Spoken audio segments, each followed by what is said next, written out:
আজকে আমি তৈরি করব এমন একটি শরবত যেটা খেলে শরীরে আনবে শক্তি আর মনে আনবে শান্তি। কথা বলতে বলতে মনে পড়ে গেল ছোটবেলার কথা। আমার বাবা বলতেন, বিশেষ করে পরীক্ষার আগে আদা জল খেয়ে পড়াশোনা করো। তখন বুঝিনি কথাটার গুরুত্ব, ভেবেছি প্রবাদ বাক্য। আজকে বুঝেছি বাবার কথার গুরুত্ব আর আদার গুরুত্ব। আদা শরীরে অনেক ইমিউনিটি তৈরি করে, তাই আজকে আমি আদা আর আখের গুড় দিয়ে শরবত তৈরি করব। আদা আখের গুড়ের শরবত তৈরি করতে লাগছে আখের গুড়, আদা, কয়েকটা গোলমরিচ, বিট নুন আর জল তো লাগছে। আদাটা আমি ধুয়ে রেখেছিলাম, একটু ছোট ছোট করে টুকরো করব। টুকরো করে আমি মিক্সিতে দিয়ে পেস্ট করে নেব। আমি অল্প একটু আদা টুকরো করে নিয়েছি, মিক্সিতে পেস্ট করব। আর 8-10টা গোলমরিচ এই পেস্ট করে নেব, আর একটু নুন দেব।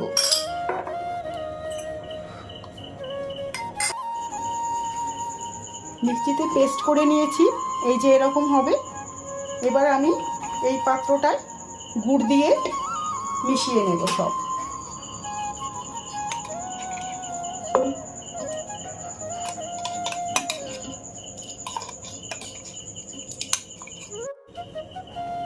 আমি আখের গুড়টা এবার 2 চামচ এর মধ্যে দিয়ে দেব, দিয়ে সব মিশিয়ে নেব।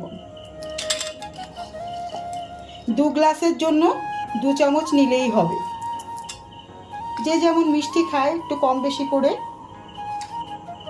নিতে হবে।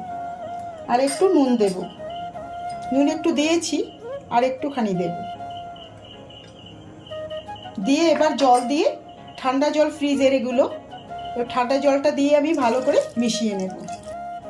2 গ্লাসের জন্য 2 বাটি জল আমি মিশিয়ে দিলাম, বরফের জল।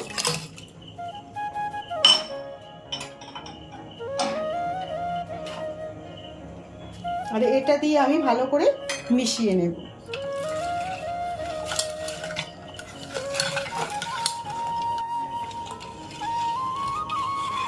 জলের ভেতরে সব মেশানো হয়ে গেছে। এবার আমি ছাঁকনি দিয়ে ছেঁকে গ্লাসে ঢালবো।